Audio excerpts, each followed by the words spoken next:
দৈনিক জনতায় শিরোনাম করা হয়েছে নৈরাজ্যের শঙ্কা, দেশ জুড়ে সর্বোচ্চ সতর্কতা জারি। পুলিশের বিশেষ শাখা এসবির রিপোর্টের পরিপ্রেক্ষিতে চলছে বিশেষ অভিযান ও তল্লাশি।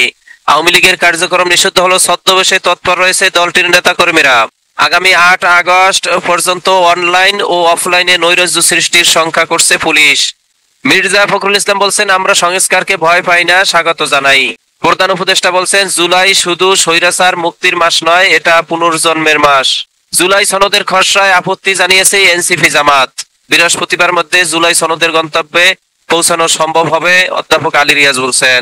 প্রতীকী মূল্যে সরকারি সম্পত্তি কাউকে দেওয়া হবে না, অর্থ উপদেষ্টা বলছেন। আইন উপদেষ্টা বলছেন, বিচার নিয়ে আমাদের আন্তরিকতায় সন্দেহ রাখবেন না।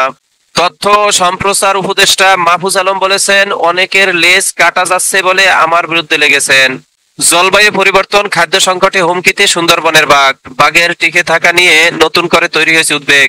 ইশরাক কায়কোবাদের বিরুদ্ধে প্রোপাগান্ডা ছড়ানোর অভিযোগ করছে আসিফ। ডানপন্থীর রাজনীতিতে বেড়েছে দৃশ্যমানতা।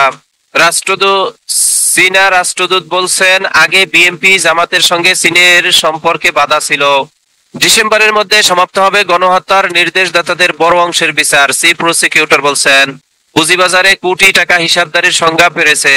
মবতন্ত্র দেশকে ঝুঁকির মধ্যে ফেলে দিচ্ছে, গণসংহতি আন্দোলনের প্রধান জুনায়েদ সাকি বলেছেন। বাস ও ট্রাক চালকদের চোখ পরীক্ষা অনুষ্ঠানে শেখ মঈনুদ্দিন বলছেন, বাস ট্রাক চালকদের ভালো স্বাস্থ্য আমাদের সবার জন্য জরুরি। প্রেস কাউন্সিলে নতুন কমিটি 12 জনকে অন্তর্ভুক্ত।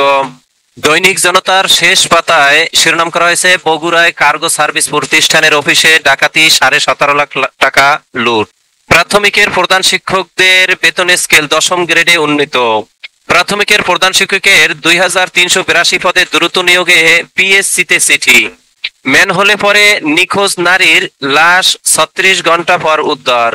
ক্লাস শুরুর পরও গুচ্ছের 19 বিশ্ববিদ্যালয়ে ফাঁকা আসনে ভর্তি চলবে। শিক্ষকদের প্রাইভেট পড়ানো এ নিষেধাজ্ঞার নোটিশ ভুয়া, জাতীয় বিশ্ববিদ্যালয় বলছেন।